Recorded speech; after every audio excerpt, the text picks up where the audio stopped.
Assalamualaikum warahmatullahi ta'ala wabarakatuh. Good morning or good afternoon, classmate, especially to you, ma'am. I am Siti Naisa M. Ayunan from BAIS 2A. I am Group 8 reporter, and this topic is the continuation of Miss Farhana Ara entitled Trade Policy in Developing Countries. Before I start my topic na na-assign sa akin, which is ang trade liberalization and export-oriented industrialization, explain ko muna kung ano nga ba ang trade policy. So, ang trade policy refers to a nation's format set of practices, laws, regulations, and agreements that proven intentional trade practices or imports and export to foreign countries. So, trade policies aim to strengthen the domestic economy. So, ang trade policy ay isang formal set practices, laws, regulations, and agreements that controls imports and exports to foreign countries. So, bago makapag-import and export ang isang bansa na kanilang mga products or produkto, so meron muna silang binabayaran na tax. So yes, especially the government country na kailangan talaga nilang bumayad ng tax. So that is trade policy. So now I will discuss my topic, the trade liberalizations and the export-oriented industrializations. Trade liberalization is the removal or reductions of restrictions or barriers on the free exchange of goods between nations. These barriers include tariffs such as duties and surcharge, and non-tariff barriers such as licensing rules and quotas. So mamaya I will discuss kung ano nga ba ang tariffs and quotas. So, ang trade liberalization, so we all know that importing and exporting the goods ay meron tayong mga restrictions na sinusundan or pina-follow, like yung mga important quotas na kailangan meron lang mga volume of product and services na pwede natin i-import and also pwede natin export, and even yung tariffs na binabayaran ng mga multinational companies and even yung mga small entrepreneur. So uh, eto na, ano nga ba ang tariffs? So, ang tariffs is a tax imposed by one country on the goods and services imported from another country. Yes, ang tariffs, so ito yung mga taxes na binabayaran ng isang bansa or country or binabayaran nila. So, ang quotas naman or quota is a government imposed trade restriction that limits the number or monetary value of goods that a country can import or export during the particular period. So, countries use quotas in international trade to help regulate the volume of trade between them and other countries. And also, the goals of trade liberalization is magkaroon ng free trade liberalizations or free exchange of goods within outside in the country. So it significantly reduces the cost of goods sold by their importing countries. So nire-reduce nila o nililisen yung pagkakaroon ng mga taxes sa mga goods services na pinapataw ng mga government pag tayo ay nag-i-import and nag-export ng mga goods, product, and even sa mga services. So that is a trade liberalizations. They have advantage and disadvantage of trade liberalization. So first is advantage of trade liberalization. So it promotes free trade between and among countries. The cost of importing a nation in bringing their goods to other countries is most likely to be licensed. So yun nga, kagaya ng sinabi ko is trade liberalization ang main goal niya ay mabawasan yung binabayaran nating taxes, or much better na magkaroon tayo ng free trade between and among countries. So the next is promotes efficient use and allocation of world resources. So once na nagkaroon tayo ng free trade liberalizations, syempre yung distribution ng mga products and services inside and outside the country is magkakaroon ng quality. So magiging efficient and or mabilis yung world's resources. The next is it can lead to a higher efficiency of producers. Next is increased capital flow. So dito, once na magkaroon tayo ng trade liberalizations, kahit man meron tayong binabayaran sa pagpapadala or pag-export or import sa mga goods, so mas maliit na lang, so imbis na ibinabayad natin sa mga taxes, so nagiging sa atin na yun or kita na natin yun. So nagkakaroon ng increase of our capital. So, syempre, pag okay na ang ating exchanging goods inside and outside the country, so magkakaroon tayo ng economic development. So, the next is it can at least foreign investment. So, that is the advantage of trade liberalization. The next is disadvantage of trade liberalization. First is it can be affect local business and their domestic product. Means, of course, hindi lang naman pag-export ng product natin ang meron tayo. Siyempre, pag i-import din tayo kung saan ang ibig sabihin ng import is kumukuha tayo ng product in another foreign countries. Then, ini-import natin inside our countries, and syempre it can affect local business and their domestic product on that way na nagkakaroon sila ng pagkalugi.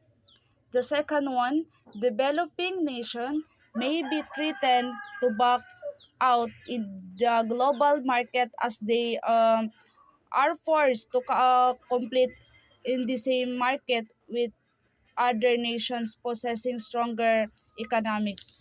So, it means, so kapag konti na lang ang taxes na ating binabayaran, so yung mga countries is isa-isa na yan magpupush na mag-import at export. So syempre yung mga countries na hindi kayang makipagsabayan is medyo malulugi sila or mahuhuli sila sa pagkakaroon ng economic development na tinatawag natin.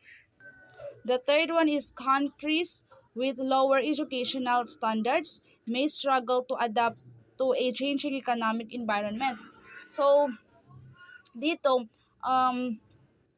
kapag ang isang countries is merong lower educational standards, so mahirapan sila mag-adapt or mahirapan talaga silang makasabay sa economic environment. So the last one is it can be leads to structured unemployment, whereby countries and companies who cannot compete with others may lose gain and have lost profit that may result in layoffs. It means di lahat ng countries is kayang makipagsabayan.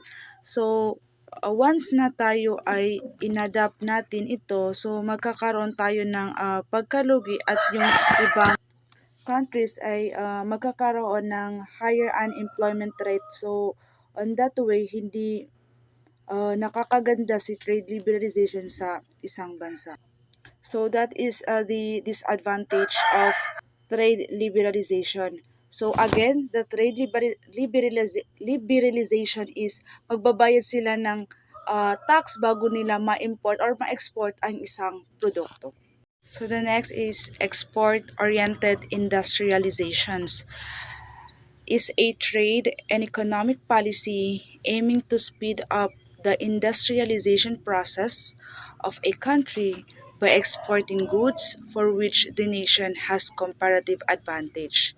Export-led growth implies opening domestic market to foreign competition in exchange for market access in other countries. So,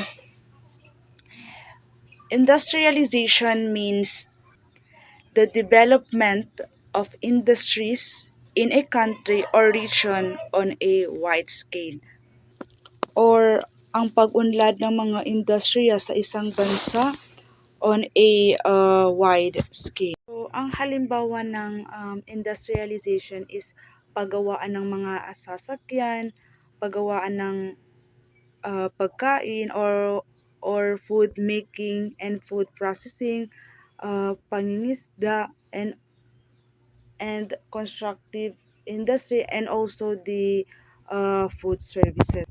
So, mahalaga ang industrialization sa pag-unlad dahil ito ay nagbibigay ng trabaho or kilos sa mga mamamayan. So, ang export-oriented industrialization is ito ay trade economic policy na naglalayong pabilisin ang proseso ng industrialization ng isang bansa sa pamamagitan ng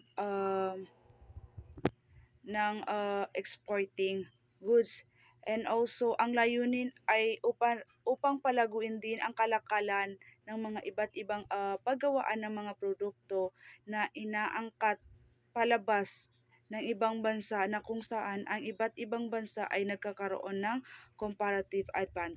So, ang comparative advantage is the ability of an individuals or group to carry out a particular economics activity, such as making a specific product.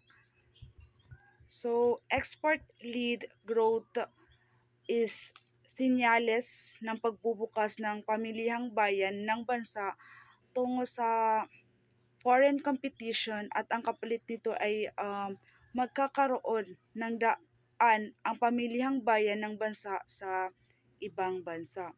So that is export-oriented industrialization.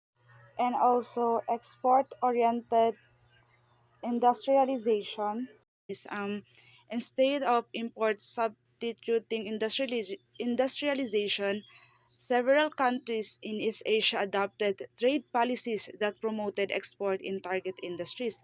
So, yun nga, instead of importing substituting industrialization, so may mga iilang bansa sa East Asia na nagpatibay ng mga trade policies na nagsusulong ng exported in target industries. So, may mga bansang nakaranas ng mabilis na paglago sa iba't ibang sektor ng pag-e-export at mabilis na paglago ng ekonomiya.